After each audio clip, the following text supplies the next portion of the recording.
સ્વાગત છે આપનું રંગતમાં। હું સિદ્ધિ કમાણી રોજ તમને અવનવી વાનગી બનાવતા શીખું છું। જો તમને મારી વાનગી પસંદ આવતી હોય તો તમે મારી ચેનલને સબસ્ક્રાઈબ કરો, મારા વિડીયોને લાઈક કરો અને વિડીયોને તમારા ફ્રેન્ડ સર્કલમાં જરૂરથી શેર કરો।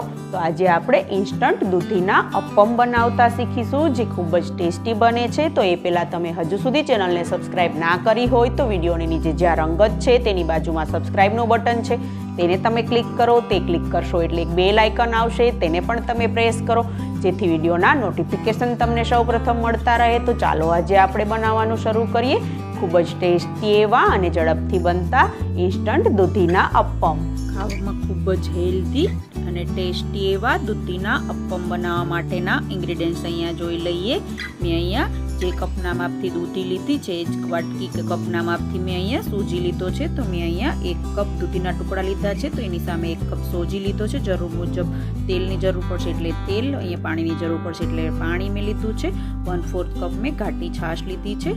1/4 કપ મેં ચણાનો લોટ લીધો છે। 4 થી 5 મેં કાજુના ટુકડા, 4 થી 5 મીઠા લીમડાના પત્તા, દાંડલી સાથે ઝીણી સમારેલી કોથમીર, અડધી ચમચી ગરમ મસાલો, 2 ચમચી સફેદ તલ, 2 ઇંચ આદુના ટુકડા કરેલી, 4 થી 5 લસણની કળી, મરચા તીખા 4 થી 5, અડદની દાળ 1 ચમચી, ચણાની દાળ 1 ચમચી લીધી છે। અહીંયા મેં નમક લીધું સ્વાદ અનુસાર, લાલ મરચું પાવડર, લીંબુનો રસ, ઈનો ફ્રૂટ સોલ્ટ, રાઈ અને ચપટી હિંગ લીધી છે। તો ચાલો આપણે બનાવવાનું શરૂ કરીએ। ખૂબ જ ટેસ્ટી અને હેલ્ધી એવા દૂધીના અપ્પમ। દૂધીના અપ્પમ બનાવવા માટે અહીંયા જે મીડિયમ સાઇઝનું મિક્સર જાર આવે છે તે મેં અહીંયા લીધું છે। તો હવે આપણે એની અંદર અહીંયા જે મેં દૂધીના ટુકડા કરીને લીધા હતા તે એડ કરી દઈશું અને આપણે એને ક્રશ કરવાના છે એટલા માટે। તો અહીંયા મેં જે દૂધીના ટુકડા લીધા હતા તે એડ કરી દઈશું। હવે આપણે એની અંદર અહીંયા જે મેં કોથમીર દાંડલી સાથે સમારીને લીધી હતી તે એડ કરી દઈશું। દાંડલી સાથે જ કોથમીર લેવાની, ખૂબ જ ટેસ્ટ સારો આવે છે। અહીંયા તીખા મરચાના ટુકડા મેં એડ કરી દીધા છે। હવે અહીંયા લસણ એડ કરી દઈશું અને આપણે જે આદુના ટુકડા કર્યા હતા તે પણ એડ કરી દઈશું અને ઢાંકણ ઢાંકી અને આપણે એની એકદમ નમક એડ કરી અને એકદમ બારીક પેસ્ટ બનાવી લઈશું। અહીંયા મેં બધી જ વસ્તુ વેજીટેબલને મસ્ત રીતે ક્રશ કરી લીધા છે। તો હવે આપણે જે અહીંયા સોજી લીધો હતો 1 કપ તે આપણે એડ કરી દઈશું અને અહીંયા આપણે જે ચણાનો લોટ લીધો હતો તે એડ કરી દઈશું અને છાશ લીધી હતી તે એડ કરી દઈશું અને હવે આપણે બધી જ વસ્તુને ક્રશ કરી લઈશું। અહીંયા આપણી બધી જ વસ્તુ મસ્ત મિક્સ થઈ અને બેટર એકદમ મસ્ત આપણું અપ્પમ બનાવવા માટેનું રેડી થઈ ગયું છે। તો હવે આપણે એને એક મિક્સિંગ બાઉલ લઈ અને આપણે એની અંદર આ બેટરને નીકાળી લઈશું અને બેટર બધું જ નીકળી જાય પછી આપણે એની અંદર થોડું પાણી એડ કરી અને પછી આપણે મિક્સર જારને રીંચ ઉપર ફેરવી અને પછી આપણે એ પાણી પણ બેટરની અંદર એડ કરી દઈશું, જેથી એકદમ પરફેક્ટ આપણું બેટર રેડી થઈ જાય અપ્પમ બનાવવા માટેનું। તો આવી રીતે આપણે બધું જ બેટર કાઢી લઈશું અને હવે આપણે એની અંદર થોડું પાણી એડ કરી દઈશું, અડધો કપ જેટલું, અને આપણે એને આવી રીતે મિક્સ કરી રીંચ કરી અને પછી એડ કરી દઈશું। અહીંયા મેં બેટરની અંદર પાણી પણ એડ કરી દીધું છે રીંચ કરીને। તો આપણું બેટર પરફેક્ટ મસ્ત રેડી થઈ ગયું છે અપ્પમ બનાવવા માટેનું। તો હવે આપણે એની અંદર બાકીના મસાલા એડ કરી દઈશું। તો અહીંયા જે લાલ મરચું પાવડર લીધો હતો તે એડ કરી દઈશું અને અહીંયા મેં જે ગરમ મસાલો લીધો હતો તે એડ કરી દઈશું અને બંનેને મિક્સ કરી લઈશું। લાલ મરચું અને ગરમ મસાલો અહીંયા મેં ખૂબ જ મસ્ત રીતે બેટરની અંદર મિક્સ કરી લીધો છે। તો હવે આપણે આગળની પ્રોસેસ કરી લઈશું। હવે આપણે અપ્પમનો વઘાર કરવાનો છે। તો એના માટે મેં અહીંયા એક તડકા પેનને ગેસની ફ્લેમ ચાલુ કરી અને ગરમ થવા માટે રાખી છે। તો હવે આપણે એની અંદર 2 ચમચી જેટલું તેલ એડ કરી અને તેલને ગરમ થવા માટે રાખી દઈશું। અહીંયા તેલ ગરમ થઈ ગયું છે। તો હવે આપણે તેલની અંદર અહીંયા જે રાઈ લીધી હતી તે એડ કરી દઈશું। રાઈ સંતળાઈ જાય એટલે આપણે અહીંયા જે ચણાની દાળ 1 ચમચી લીધી હતી તે આપણે એડ કરી દઈશું અને 1 ચમચી અહીંયા અડદની દાળ લીધી હતી તે પણ આપણે એડ કરી દઈશું અને બંને દાળ થોડી બ્રાઉન થાય ત્યાં સુધી આપણે એને ચમચી વડે ચલાવતા તેલની અંદર થોડીવાર સાંતળવા માટે રાખી દઈશું અને સેજ બ્રાઉન થાય ત્યાં સુધી સાંતળવાની છે, એકદમ બળવા નહીં દેવાની।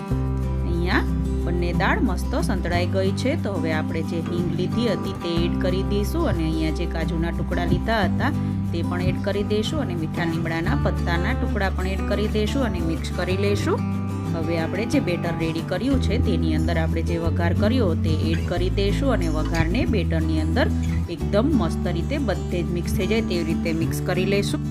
અહીંયા મેં વઘારને બેટરની અંદર ખૂબ જ મસ્ત રીતે મિક્સ કરી લીધો છે. તો હવે આપણે જે ઈનો લીધો હતો તે એડ કરી દઈશું અને મસ્ત રીતે ઈનો પણ બેટરમાં મિક્સ થઈ જાય તેના માટે આપણે ઉપર લીંબુ એડ કરી અને આપણે એને મિક્સ કરી લેવાનો છે બેટરમાં, જેથી આપણા અપમ એકદમ સોફ્ટ અને ખૂબ જ ટેસ્ટી બને. તો અહીંયા અમે આવી રીતે ચલાવતા ઈનોને પણ આપણે મિક્સ કરી લેવાનો છે બેટરમાં. હવે આપણે અપમ બનાવવા માટે અહીંયા મેં એક અપમ પેન લીધી છે. તો એને ગેસની ફ્લેમ ચાલુ કરી અને ગરમ થવા માટે રાખી દીધી. તો હવે આપણે એની અંદર બધા જ પાર્ટમાં થોડું તેલ એડ કરી દઈશું અને તેલ બધા પાર્ટમાં એડ થઈ જાય એટલે આપણે એની અંદર જે સફેદ તલ લીધા હતા તે એડ કરવાના છે. તો અહીંયા બધા પાર્ટમાં તેલ એડ થઈ ગયું છે. તો હવે આપણે એની અંદર થોડા આવી રીતે સફેદ તલ એડ કરી દઈશું અને બધા જ પાર્ટમાં તલ એડ થઈ જાય પછી આપણે જે અપમનું બેટર રેડી કર્યું છે તે ચમચી વડે એડ કરવાનું છે. તો આવી રીતે આપણે બધા જ પાર્ટમાં તલ એડ કરી દેવાના છે.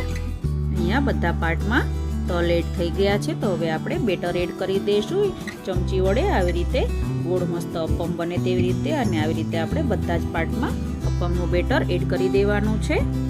અહીંયા મેં બધા જ પાર્ટમાં અપમનું બેટર એડ કરી દીધું છે. તો હવે આપણે ઉપરથી થોડા તલ સ્પ્રિંકલ કરી દઈશું બધા પાર્ટમાં અને ઉપરથી થોડું તેલ એડ કરી દઈશું, જેથી ઉપરથી પણ આપણા અપમ ખૂબ જ મસ્ત ક્રિસ્પી બને એટલા માટે. તો આવી રીતે તલ સ્પ્રિંકલ થાય પછી આપણે એમાં થોડું તેલ એડ કરવાનું છે. તો હવે આપણે અહીંયા તલ એડ કરી દીધા છે. તો હવે આપણે એની ઉપર થોડું તેલ સ્પ્રિંકલ કરી અને પછી આપણે ઢાંકણ ઢાંકી અને અપમને થોડી વાર માટે પકવવા માટે રાખી દઈશું. તો આવી રીતે આપણે હવે ઢાંકણ ઢાંકી અને એક સાઈડથી બ્રાઉન થાય ત્યાં સુધી આપણે એને પકાવી લઈશું.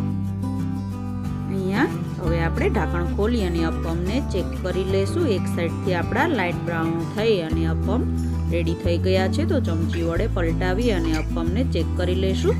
તો અહીંયા મસ્ત અપમ આપણા રેડી થઈ ગયા છે. તો હવે આપણે બધા જ અપમને ચમચી વડે પલટાવી અને બીજી સાઈડ પકવવા માટે રાખી દઈશું.